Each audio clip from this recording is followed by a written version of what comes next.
ابتدا ہے اس رب جلیل کے نام سے جو کائنات کی ہر ظاہر اور پوشیدہ چیز پر اپنی پوری قدرت رکھتا ہے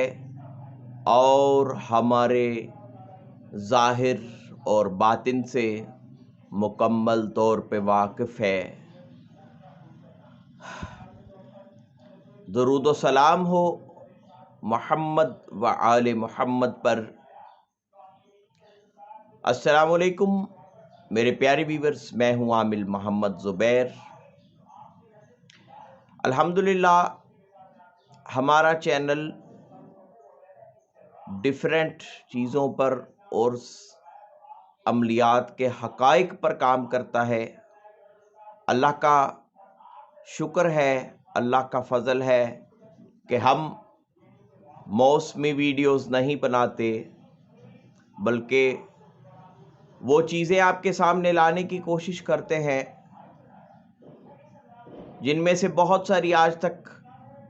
نامکمل طور پہ لوگوں تک پہنچائی گئی۔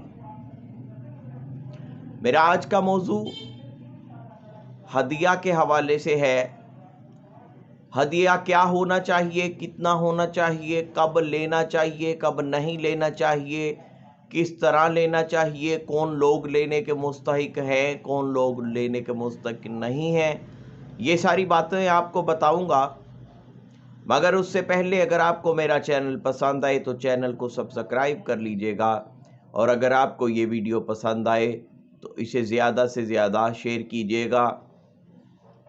اگر آپ مجھ سے رابطہ قائم کرنا چاہیں تو میرا رابطہ نمبر ہر ویڈیو کے ڈسکرپشن میں موجود ہوتا ہے۔ اپنے موضوع کو باقاعدہ شروع کرنے سے پہلے یہ بتا دینا چاہتا ہوں کہ یہاں پہ میرا مقصد 2 نمبر جو بناوٹی عامل ہیں ان کو ڈیفینڈ کرنا میرا مقصد نہیں ہے، اور نہ ہی کسی قسم کی سپورٹ ایسے لوگوں کو کی جا رہی ہے۔ جو ایک حقیقت ہے وہ آپ کو کھول کے بتا رہا ہوں۔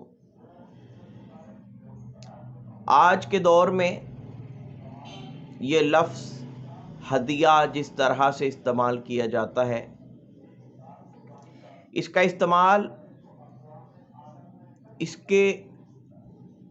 مطلب سے بالکل الٹ، بالکل اپوزٹ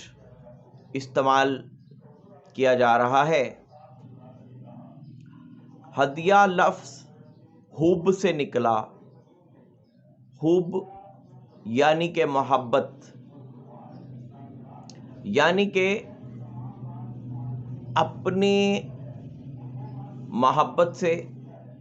اپنی چاہت سے، اپنی مرضی سے، اپنی توفیق، اپنی استطاعت کے مطابق کسی کو اگر کوئی چیز دی جائے، کسی کو کوئی تحفہ دیا جائے، یا کچھ بھی حسب توفیق جو آپ اپنی خوشی سے دیں اور بغیر مانگے دیں، بغیر ڈیمانڈ کے دیں، اس کو ہدیہ کہا جاتا ہے صحیح اصطلاح میں۔ یہ عاملین ہدیہ کہہ کے جو لیتے ہیں کہ جی اتنے 1000 روپے اس کا ہدیہ ہو گیا، ان کی بھی اصلاح کرنا چاہوں گا کہ جس طرح ڈاکٹر فیس لیتا ہے اور بلا جھجک لیتا ہے، اگر آپ بھی محنت کرتے ہیں، اگر آپ یہاں تک محنت کر کے آئے ہیں تو آپ بھی فیس لیں، آپ اپنا خرچہ لیں، یا جو سامان استعمال ہوتا ہے جو کہ بہت کم عامل کرتے ہیں جینوئنلی چیزوں کا استعمال، تو اس کا خرچہ لیں، اس کا معاوضہ لیں۔ مگر ہدیہ کا نام اس کو نہیں دیا جا سکتا اور نہیں دینا چاہیے۔ ہدیہ حب سے، محبت سے دیا جائے۔ کسی کا کام اللہ تعالیٰ نے آپ سے کروا دیا، اس نے اپنی خوشی اور اپنی توفیق سے، اپنی محبت سے، آپ کے ڈیمانڈ کے، آپ کے مانگنے کے، آپ کی سوچ کے بغیر جو آپ کو دے دیا، صحیح معنوں میں وہی ہدیہ ہے۔ جو مانگ کر لیا جائے وہ معاوضہ کہا جا سکتا ہے، وہ فیس کہی جا سکتی ہے، وہ خرچہ کہا جا سکتا ہے، لیکن وہ ہدیہ نہیں ہے۔ اور دوسری چیز یہاں پہ ساتھ ساتھ یہ بھی کلیئر کر دوں، کیونکہ وہ پچھلے دنوں میں بھی ایک چیز کافی ہائی لائٹ ہوئی تھی کہ ہدیہ لینا چاہیے یا نہیں۔ ہدیہ لینے میں کوئی حرج نہیں ہے اگر ہدیہ کا مطلب صحیح سمجھ کے اور صحیح طریقے سے لیا جائے، یعنی کہ اگر اللہ نے آپ کے ذریعے کسی کا کوئی مسئلہ حل کروا دیا، کوئی کام ہو گیا، اس کے بعد اگر وہ اپنی خوشی سے آپ کی کوئی خدمت کرنا چاہتا ہے، اپنی توفیق کے مطابق اگر وہ کوئی آپ کو کچھ دیتا ہے تو وہ آپ لے سکتے ہیں، اس میں کوئی ممانعت نہیں ہے۔ لیکن جو کسی کو مجبور کر کے لیا جائے، کسی سے مانگ کے، کسی سے کہہ کے، کسی کو بتا کے، کسی کے ساتھ قیمت طے کر کے لیا جائے، وہ ہدیہ نہیں ہے، اور ہدیہ لینے میں حرج کوئی نہیں ہے، یہ حدیث سے بھی ثابت ہے۔ لیکن جو معاوضہ آپ طے کر کے لیتے ہیں، جو قیمت آپ طے کر کے لیتے ہیں، وہ آپ کام ہونے سے پہلے جو ہے وہ اس طرح سے، یا کام کرنے سے پہلے اس طرح سے نہیں لینا مناسب، نہیں لے سکتے۔ البتہ اگر آپ کا اس میں واقع ہی کوئی خرچہ ہو رہا ہے، آپ نے کوئی چیز لینی ہے، آپ کو کوئی عنبر، زعفران، کستوری، کوئی لبان، کوئی اس طرح کسی چیز کی ضرورت ہے، تو پھر یا تو وہ چیز منگوا لیں، یا پھر اس کے جو مناسب پیسے بنتے ہیں وہ لیں۔ لیکن ہدیہ کا نام لے کر، ہدیہ کہہ کے اس طرح سے پیسے لینا سراسر غلط ہے۔ نام ہدیہ کا لیں اور طے کر کے پیسے لیں، طے کر کے کسی چیز کا معاوضہ، کسی چیز کی قیمت لی جائے،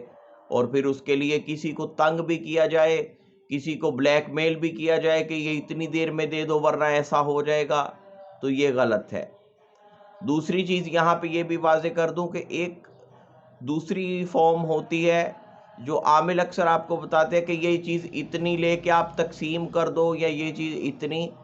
آپ نے جو ہے وہ اس طرح سے لے کے صدقہ دینا ہے، اس میں کوئی حرج نہیں ہے، وہ آپ کر سکتے ہیں۔ وہ کسی سے عامل حضرات جو کرواتے ہیں وہ بلکہ کروا دینا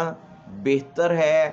کسی بھی بڑے کام کو خاص طور پہ شروع کرنے سے پہلے اور اس کو مکمل کرنے کے بعد، اور اگر ہو سکے تو درمیان میں بھی ایک آدھی مرتبہ، اس میں کوئی حرج نہیں ہے۔ وہ بھی اس میں اگر کوئی آپ سے کہہ کے کرواتا ہے کہ اتنا گوشت لے کے صدقہ کر دو، تو وہ ممانعت نہیں ہے، وہ کروایا جا سکتا ہے، یا اتنی فلاں چیز پکا کے تقسیم کر دو، اس میں بھی کوئی ممانعت نہیں ہے، کیونکہ وہ تھیوری کچھ اور ہے۔ وہ جو نظر نیاز کا طریقہ ہوتا ہے، وہ جو ہوتا ہے صدقہ دیا جاتا ہے یا پھر جو نظر نیاز دی جاتی ہے، وہ چیز اور ہے، وہ اس میں نہیں آتی، وہ کرنے میں حرج کوئی نہیں ہے۔ لیکن ہدیہ کا جو اصل مقصد تھا، جو اصل مطلب تھا، وہ آپ کو سمجھانا چاہتا تھا، جو اپنی توفیق کے مطابق، اپنی خوشی سے اور اپنی محبت سے دیا جائے، اور اصل ہدیہ وہی قابل قبول ہے جو بغیر کسی کے مانگے آپ کا اپنا دل چاہے دینے کو، آپ اپنے دل سے دیں، اپنی خوشی سے دیں، اپنی مرضی سے دیں، اس میں کوئی ڈیمانڈ نہ ہو، کوئی زور زبردستی نہ ہو، کوئی آپ کو مجبور نہ کیا جائے۔ یہ ہے لفظ ہدیہ کی حقیقت۔ السلام علیکم ورحمۃ اللہ وبرکاتہ۔